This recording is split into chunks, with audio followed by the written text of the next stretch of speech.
ആകാശവാണി.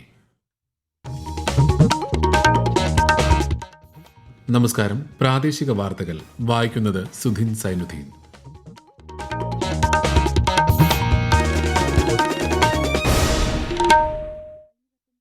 പ്രധാന വാർത്തകൾ. പാർലമെന്റിൽ ശീതകാല സമ്മേളനത്തിന്റെ 4ാം ദിവസം ഇരുസഭകളിലും നടപടികൾ പുരോഗമിക്കുന്നു. ഇന്ന് നാവികസേനാ ദിനം. ആശംസകൾ നേർന്ന് രാഷ്ട്രപതി, പ്രധാനമന്ത്രി ഉൾപ്പെടെയുള്ള പ്രമുഖർ. തദ്ദേശ തെരഞ്ഞെടുപ്പിനുള്ള തയ്യാറെടുപ്പുകൾ സംസ്ഥാനത്ത് പുരോഗമിക്കുന്നു. പ്രചാരണ രംഗത്ത് സജീവമായി മുതിർന്ന നേതാക്കളും. ആലപ്പുഴ ചക്കുളത്തുകാവിലെ പൊങ്കാലയ്ക്ക് തുടക്കം. കുട്ടനാട്, ചെങ്ങന്നൂർ, മാവേലിക്കര, അമ്പലപ്പുഴ താലൂക്കുകളിൽ ഇന്ന് പ്രാദേശിക അവധി. സംസ്ഥാനത്ത് വിവിധ ജില്ലകളിൽ ഒറ്റപ്പെട്ട ശക്തമായ മഴയ്ക്ക് സാധ്യത. 3 ജില്ലകളിൽ മഞ്ഞ ജാഗ്രത. കേരള, ലക്ഷദ്വീപ് തീരങ്ങളിൽ മത്സ്യബന്ധനത്തിന് വിലക്ക്. സൂപ്പർ ലീഗ് കേരള ഫുട്ബോളിൽ ഇന്ന് മലപ്പുറം FC ഫോഴ്സ കൊച്ചി FCയെ നേരിടും. വാർത്തകൾ വിശദമായി. പാർലമെന്റിൽ ശീതകാല സമ്മേളനത്തിന്റെ 4ാം ദിവസം ഇരുസഭകളിലും നടപടികൾ പുരോഗമിക്കുന്നു. ലോക്സഭയിൽ ചോദ്യോത്തരവേള ആരംഭിച്ചു. വയനാട് തുരങ്കപാത നിർമ്മാണവുമായി ബന്ധപ്പെട്ട തടസ്സങ്ങൾ പരിഹരിക്കാൻ നടപടികൾ പുരോഗമിക്കുകയാണെന്ന് കേന്ദ്ര ഗതാഗത മന്ത്രി നിതിൻ ഗഡ്കരി ലോക്സഭയിൽ പറഞ്ഞു. താമരശ്ശേരി ചുരത്തിന്റെ ഭൌമശാസ്ത്രപരമായ വിഷയങ്ങളും പരിശോധിക്കാൻ നിയോഗിച്ച വിദഗ്ധ സമിതിയുടെ റിപ്പോർട്ട് പരിഗണിച്ച് നിർമ്മാണ പ്രവൃത്തികൾ നടത്തുമെന്നും കെ രാധാകൃഷ്ണൻ MPയുടെ ചോദ്യത്തിന് മറുപടിയായി അദ്ദേഹം പറഞ്ഞു. പാർലമെന്റിൽ പ്രതിപക്ഷം ഉന്നയിച്ച വിഷയങ്ങൾ ചർച്ച ചെയ്യാൻ സർക്കാർ തയ്യാറാകുന്നില്ലെന്ന ആരോപണം കേന്ദ്രമന്ത്രിയും രാജ്യസഭാ കക്ഷി നേതാവുമായ JP നഡ്ഡ നിഷേധിച്ചു. വന്ദേമാതരത്തിന്റെ 150ാം വാർഷികം, വോട്ടർ പട്ടിക പരിഷ്കരണം തുടങ്ങിയ വിഷയങ്ങൾ ചർച്ച ചെയ്യാൻ സർവകക്ഷി യോഗത്തിൽ തീരുമാനിച്ചതായും അദ്ദേഹം രാജ്യസഭയിൽ വ്യക്തമാക്കി. ഇന്ന് നാവികസേനാ ദിനം. 1971 ഇന്ത്യ പാകിസ്ഥാൻ യുദ്ധത്തിൽ നാവികസേനയുടെ പോരാട്ട വീര്യവും കരുത്തും പ്രകടമാക്കിയ ഓപ്പറേഷൻ ട്രൈഡന്റിന്റെ ഓർമ്മയ്ക്കായാണ് ഡിസംബർ 4 നാവികസേനാ ദിനമായി ആഘോഷിക്കുന്നത്. നാവികസേനാ ദിനത്തിൽ രാഷ്ട്രപതി ദ്രൗപദി മുർമു, ഉപരാഷ്ട്രപതി CP രാധാകൃഷ്ണൻ, പ്രധാനമന്ത്രി നരേന്ദ്രമോദി, രാജ്യരക്ഷാമന്ത്രി രാജ്നാഥ് സിംഗ്, കേന്ദ്ര ആഭ്യന്തരമന്ത്രി അമിത്ഷാ തുടങ്ങിയവർ നാവികസേനാംഗങ്ങൾക്കും വിമുക്ത ഭടന്മാർക്കും ആശംസകൾ നേർന്നു. അസാധാരണമായ ധൈര്യത്തിന്റെയും നിശ്ചയദാർഢ്യത്തിന്റെയും പര്യായമാണ് ഇന്ത്യൻ നാവികസേനയെന്ന് പ്രധാനമന്ത്രി സമൂഹമാധ്യമത്തിൽ കുറിച്ചു. നാവികസേനാ ദിനത്തോടനുബന്ധിച്ച് ഇന്നലെ ശംഖുമുഖത്ത് നടന്ന നാവികസേനാ ദിനാഘോഷത്തിൽ രാഷ്ട്രപതി ദ്രൗപദി മുർമു പങ്കെടുത്തു. തദ്ദേശ തെരഞ്ഞെടുപ്പിനുള്ള പ്രചാരണം സംസ്ഥാനത്ത് ഊർജിതം. കൊല്ലത്ത് നടക്കുന്ന തെരഞ്ഞെടുപ്പ് പ്രചാരണ പരിപാടികളിൽ മുഖ്യമന്ത്രിയും മുതിർന്ന CPM നേതാവുമായ പിണറായി വിജയൻ ഇന്ന് പങ്കെടുക്കും. NDAയുടെ കൊല്ലം കോർപ്പറേഷൻ സ്ഥാനാർത്ഥി സംഗമത്തിൽ കേന്ദ്ര സഹമന്ത്രി BJP നേതാവുമായ സുരേഷ് ഗോപി പങ്കെടുത്തു. AICC general secretary KC Venugopal MP ഇന്ന് കോഴിക്കോട് വിവിധ തെരഞ്ഞെടുപ്പ് പ്രചാരണ പരിപാടികളിൽ പങ്കെടുക്കും. കാലിക്കറ്റ് പ്രസ് ക്ലബിന്റെ മീറ്റ് ദ ലീഡർ പരിപാടിയിൽ CPI സംസ്ഥാന സെക്രട്ടറി ബിനോയ് വിശ്വം പങ്കെടുത്തു. 75,644 സ്ഥാനാർത്ഥികളാണ് ഇക്കുറി തദ്ദേശ തെരഞ്ഞെടുപ്പിൽ ജനവിധി തേടുന്നത്. ഈ മാസം 9, 11 തീയതികളിലാണ് വോട്ടെടുപ്പ്. വോട്ടെണ്ണൽ 13 നടക്കും. 244 വോട്ടെണ്ണൽ കേന്ദ്രങ്ങളാണ് സജ്ജീകരിച്ചിട്ടുള്ളത്. സംസ്ഥാനത്ത് തദ്ദേശ സ്വയംഭരണ തെരഞ്ഞെടുപ്പിന്റെ തയ്യാറെടുപ്പുകളും പ്രചാരണ പരിപാടികളും പുരോഗമിക്കുകയാണ്. തെരഞ്ഞെടുപ്പുമായി ബന്ധപ്പെട്ട് വോട്ടർമാർ അറിഞ്ഞിരിക്കേണ്ട പ്രധാന വിവരങ്ങൾ കൂടി ആകാശവാണി വാർത്തകളിൽ ഉൾപ്പെടുത്തുകയാണ്. ഇന്ന് ഇലക്ട്രോണിക് വോട്ടിംഗ് മെഷീനുകളെക്കുറിച്ചും വോട്ടിംഗ് പ്രക്രിയയെക്കുറിച്ചും മനസ്സിലാക്കാം. വോട്ടെടുപ്പിനായി ഇലക്ട്രോണിക് വോട്ടിംഗ് മെഷീനുകളാണ് ഉപയോഗിക്കുന്നത്. പരിശോധന പൂർത്തിയാക്കിയ മെഷീനുകളിൽ വോട്ടെടുപ്പിന് ഒരാഴ്ച മുമ്പ് കാൻഡിഡേറ്റ് സെറ്റിംഗ് നടത്തും. ഒരു ബാലറ്റ് യൂണിറ്റിൽ പരമാവധി 15 സ്ഥാനാർത്ഥികളുടെ പേരും ചിഹ്നവുമാണ് രേഖപ്പെടുത്തുന്നത്. 15-ലധികം സ്ഥാനാർത്ഥികൾ ഉണ്ടാവുകയാണെങ്കിൽ അധിക ബാലറ്റ് യൂണിറ്റ് സജ്ജമാക്കും. തദ്ദേശ സ്ഥാപനങ്ങളിലെ തിരഞ്ഞെടുപ്പിൽ നോട്ട ഏർപ്പെടുത്തിയിട്ടില്ല. തിരഞ്ഞെടുപ്പിനായി വരണാധികാരികളെയും ഉപവരണാധികാരികളെയും കമ്മീഷൻ ചുമതലപ്പെടുത്തിയിട്ടുണ്ട്.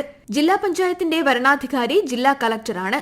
വോട്ടെടുപ്പിനായി ഓരോ പോളിംഗ് സ്റ്റേഷനിലും ഒരു പ്രിസൈഡിംഗ് ഓഫീസർ, 3 പോളിംഗ് ഓഫീസർമാർ എന്നിവരെ നിയോഗിക്കും. വോട്ടെടുപ്പിനും പോളിംഗ് സാധനങ്ങളുടെ വിതരണത്തിനും മറ്റുമായി 1,80,000-ഓളം ഉദ്യോഗസ്ഥരെ നിയോഗിക്കും. കൂടാതെ സുരക്ഷാ ഉദ്യോഗസ്ഥരെയും വിന്യസിക്കും. News desk, Akashvani. സംസ്ഥാനത്തെ ഏക പട്ടികവർഗ ഗ്രാമപഞ്ചായത്തായ ഇടമലക്കുടിയിൽ പൊതു തെരഞ്ഞെടുപ്പിൽ ഇത്തവണ ജനവിധി തേടുന്നത് 41 സ്ഥാനാർത്ഥികൾ. ആകെ 1803 വോട്ടർമാരാണ് ഇടുക്കി ജില്ലയിലെ ഇടമലക്കുടി പഞ്ചായത്തിലുള്ളത്. ഇതിൽ 893 പേർ സ്ത്രീകളും 910 പേർ പുരുഷന്മാരുമാണ്. തീവ്ര വോട്ടർ പട്ടിക പരിഷ്കരണത്തിന്റെ ഭാഗമായി സംസ്ഥാനത്ത് ഡിജിറ്റൈസ് ചെയ്ത ഫോമുകളുടെ എണ്ണം 2,55,14,591 ഉയർന്നതായി മുഖ്യ തെരഞ്ഞെടുപ്പ് ഓഫീസർ രത്തൻ യു കേൽക്കർ. ഇത് മൊത്തം വിതരണം ചെയ്ത ഫോമുകളുടെ 91.61% അദ്ദേഹം അറിയിച്ചു. 2002 വോട്ടേഴ്സ് ലിസ്റ്റുമായി ബന്ധിപ്പിക്കുക എന്നതാണ് SIR പ്രവർത്തനത്തിലെ വലിയ ഉദ്യമമെന്ന് നെടുമങ്ങാട് നിയോജക മണ്ഡലം 33 number booth BLO Aneesh RI Akashvani വാർത്തകളോട് പറഞ്ഞു.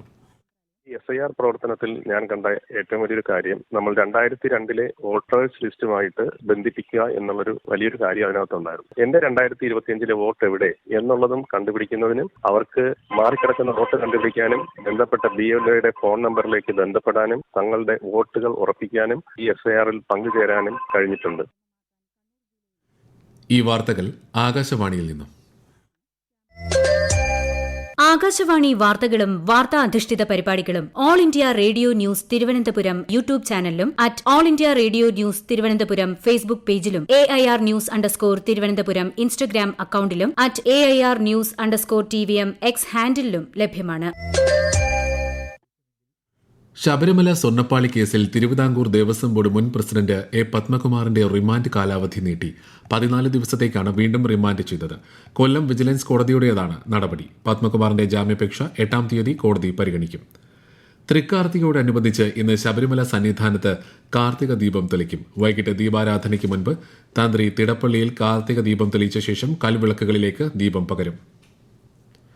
മണ്ഡല മകരമാസ കാലത്ത് ശബരിമലയിൽ ദർശനം നടത്തിയ തീർത്ഥാടകരുടെ എണ്ണം 15 ലക്ഷം കവിഞ്ഞു. ഇന്നലെ വൈകിട്ട് 7 മണിവരെ 66,522 പേരാണ് ദർശനത്തിനെത്തിയത്. അതിനിടെ ഭക്തരുടെ സുരക്ഷ ഉറപ്പാക്കുന്നതിന്റെ ഭാഗമായി സന്നിധാനത്തെ വ്യാപാര സ്ഥാപനങ്ങളിൽ അഗ്നിരക്ഷാസേന മിന്നൽ പരിശോധന നടത്തി. ആലപ്പുഴ ചക്കുളത്തുകാവിലെ പൊങ്കാലയ്ക്ക് തുടക്കം. ജില്ലയിലെ കുട്ടനാട്, ചെങ്ങന്നൂർ, മാവേലിക്കര, അമ്പലപ്പുഴ താലൂക്കുകളിലെ റെസിഡൻഷ്യൽ സ്കൂളുകൾ ഒഴികെയുള്ള എല്ലാ വിദ്യാഭ്യാസ സ്ഥാപനങ്ങൾക്കും സർക്കാർ ഓഫീസുകൾക്കും ഇന്ന് പ്രാദേശിക അവധിയാണ്. എന്നാൽ തദ്ദേശ സ്വയംഭരണ സ്ഥാപനങ്ങളിലേക്കുള്ള തെരഞ്ഞെടുപ്പുമായും വോട്ടർ പട്ടിക പരിഷ്കരണവുമായി ബന്ധപ്പെട്ട ചുമതലകളുള്ള ഓഫീസുകൾക്കും സ്ഥാപനങ്ങൾക്കും ഈ ഉത്തരവ് ബാധകമല്ല. പൊതുപരീക്ഷകൾ മുൻ നിശ്ചയപ്രകാരം നടക്കും. വിശദാംശങ്ങളുമായി ആകാശവാണി ആലപ്പുഴ ജില്ലാ പ്രതിനിധി R. രവികുമാർ. ചക്കുളത്തുകാവിൽ പൊങ്കാല നിവേദിക്കുന്ന ചടങ്ങ് പുരോഗമിക്കുകയാണ്. ആയിരക്കണക്കിന് സ്ത്രീകളാണ് പൊങ്കാല വഴിപാടിന് എത്തിയിട്ടുള്ളത്. തകഴി, തിരുവല്ല, കോഴഞ്ചേരി, ചെങ്ങന്നൂർ, പന്തളം, കിടങ്ങര, പൊടിയാടി, മാന്നാർ, മാവേലിക്കര, ഹരിപ്പാട് എന്നിവിടങ്ങളിലേക്കുള്ള റോഡുകളിൽ കിലോമീറ്റർ ദൂരത്ത് പൊങ്കാല അടുപ്പുകൾ നിരന്നു. 3000-ഓളം സന്നദ്ധ പ്രവർത്തകർ സേവന രംഗത്തുണ്ട്. ഇന്ന് സന്ധ്യയ്ക്ക് കാർത്തിക ദീപസ്തംഭത്തിൽ അഗ്നി പകരുന്നതോടെ ചടങ്ങ് സമാപിക്കും. സംസ്ഥാനത്ത് വിവിധ ജില്ലകളിൽ ഒറ്റപ്പെട്ട ശക്തമായ മഴയ്ക്ക് സാധ്യതയെന്ന് കേന്ദ്ര കാലാവസ്ഥാ വകുപ്പ്. തൃശൂർ, മലപ്പുറം, വയനാട് ജില്ലകളിൽ ഇന്ന് മഞ്ഞ ജാഗ്രത പ്രഖ്യാപിച്ചു. ശക്തമായ കാറ്റിനും മോശം കാലാവസ്ഥയ്ക്കും സാധ്യതയുള്ളതിനാൽ കേരള, ലക്ഷദ്വീപ് തീരങ്ങളിൽ മത്സ്യബന്ധനത്തിന് വിലക്കേർപ്പെടുത്തി. സൂപ്പർ ലീഗ് കേരള ഫുട്ബോളിൽ ഇന്ന് മലപ്പുറം FC ഫോഴ്സ കൊച്ചി FCയെ നേരിടും. മഞ്ചേരി പയ്യനാട് സ്റ്റേഡിയത്തിൽ വൈകിട്ട് 7:30 മത്സരം. പോയിന്റ് പട്ടികയിൽ കൊച്ചി 6-മതും മലപ്പുറം 5-മതുമാണ്. റായ്പൂർ ഏകദിനത്തിൽ ഇന്ത്യക്കെതിരെ ദക്ഷിണാഫ്രിക്കയ്ക്ക് 4 വിക്കറ്റ് ജയം. ഇന്ത്യ ഉയർത്തിയ 359 റൺ വിജയലക്ഷ്യം 4 പന്ത് ബാക്കി നിൽക്കിയ ദക്ഷിണാഫ്രിക്ക മറികടന്നു. ടോസ് നഷ്ടപ്പെട്ട് ആദ്യം ബാറ്റ് ചെയ്ത ഇന്ത്യ നിശ്ചിത ഓവറിൽ 5 വിക്കറ്റ് നഷ്ടത്തിൽ 358 റൺ നേടി. പരമ്പരയിൽ ഇരു ടീമുകളും 1-1 എന്ന നിലയിലാണ്. പരമ്പരയിലെ അവസാന മത്സരം മറ്റന്നാൾ വിശാഖപട്ടണത്ത് നടക്കും. രാജ്യത്തെ ഓഹരി വിപണികളിൽ നേട്ടം. ബോംബെ ഓഹരി സൂചിക സെൻസെക്സ് 138 പോയിന്റ് നേട്ടത്തിൽ 85,245-ലും ദേശീയ ഓഹരി സൂചിക നിഫ്റ്റി 40 പോയിന്റ് നേട്ടത്തിൽ 26,025-ലും വ്യാപാരം തുടരുന്നു. സ്വർണ്ണവില കുറഞ്ഞു. പവന് 160 രൂപ കുറഞ്ഞ് 95,600 രൂപയും ഗ്രാമിന് 11,950 രൂപയുമാണ് ഇന്നത്തെ വില. ഇടുക്കി മൂലമറ്റം പവർ ഹൌസിലെ പെൻസ്റ്റോക്ക് അറ്റകുറ്റപ്പണികൾ പൂർത്തീകരിച്ചു. ഇന്നു മുതൽ ജനറേറ്ററുകളുടെ ട്രയൽ റണ്ണും വൈദ്യുതി ഉൽപ്പാദനവും പുനരാരംഭിക്കും. മൂലമറ്റം മുതൽ മലങ്കര വരെ കനാലിൽ വെള്ളത്തിന്റെ അളവ് കൂടുമെന്നും തീരദേശവാസികൾ ജാഗ്രത പുലർത്തണമെന്നും ഡെപ്യൂട്ടി ചീഫ് എഞ്ചിനീയർ അറിയിച്ചു. കാടാമ്പുഴ ഭഗവതി ക്ഷേത്രത്തിൽ പ്രതിഷ്ഠാദിന ആഘോഷം ഇന്ന്. വൃശ്ചികത്തിലെ കാർത്തിക നാളിലാണ് ഭഗവതിയുടെ പ്രതിഷ്ഠ നടന്നതെന്നാണ് വിശ്വാസം. പുലർച്ചെ 3-ന് ശ്രീലകത്തു നിന്ന് നൽകുന്ന ദീപങ്ങളിൽ നിന്ന് കൽവിളക്കുകളിലെ തിരികൾ തെളിക്കുന്ന ചടങ്ങ് നടന്നു. രാവിലെ 5-ന് നവരാത്രി മണ്ഡപത്തിൽ നാരായണി പാരായണം, ഗീതാപാരായണം, സർവൈശ്വര്യ പൂജ, സംഗീതാർച്ചന എന്നിവ നടന്നു. പ്രധാന വാർത്തകൾ വീണ്ടും. പാർലമെന്റിൽ ശീതകാല സമ്മേളനത്തിന്റെ 4-ാം ദിവസം ഇരുസഭകളിലും നടപടികൾ പുരോഗമിക്കുന്നു. ഇന്ന് നാവികസേനാ ദിനം. ആശംസകൾ നേർന്ന രാഷ്ട്രപതി, പ്രധാനമന്ത്രി ഉൾപ്പെടെയുള്ള പ്രമുഖർ. തദ്ദേശ തെരഞ്ഞെടുപ്പിനുള്ള തയ്യാറെടുപ്പുകൾ സംസ്ഥാനത്ത് പുരോഗമിക്കുന്നു. പ്രചാരണ രംഗത്ത് സജീവമായി മുതിർന്ന നേതാക്കളും. ആലപ്പുഴ ചക്കുളത്തുകാവിലെ പൊങ്കാലയ്ക്ക് തുടക്കം. കുട്ടനാട്, ചെങ്ങന്നൂർ, മാവേലിക്കര, അമ്പലപ്പുഴ താലൂക്കുകളിൽ ഇന്ന് പ്രാദേശിക അവധി. സംസ്ഥാനത്ത് വിവിധ ജില്ലകളിൽ ഒറ്റപ്പെട്ട ശക്തമായ മഴയ്ക്ക് സാധ്യത. 3 ജില്ലകളിൽ മഞ്ഞ ജാഗ്രത. കേരള ലക്ഷദ്വീപ് തീരങ്ങളിൽ മത്സ്യബന്ധനത്തിന് വിലക്ക്. സൂപ്പർ ലീഗ് കേരള ഫുട്ബോളിൽ ഇന്ന് മലപ്പുറം FC ഫോഴ്സ കൊച്ചി FCയെ നേരിടും. പ്രാദേശിക വാർത്തകൾ കഴിഞ്ഞു. അടുത്ത വാർത്താ പ്രക്ഷേപണം 12:50.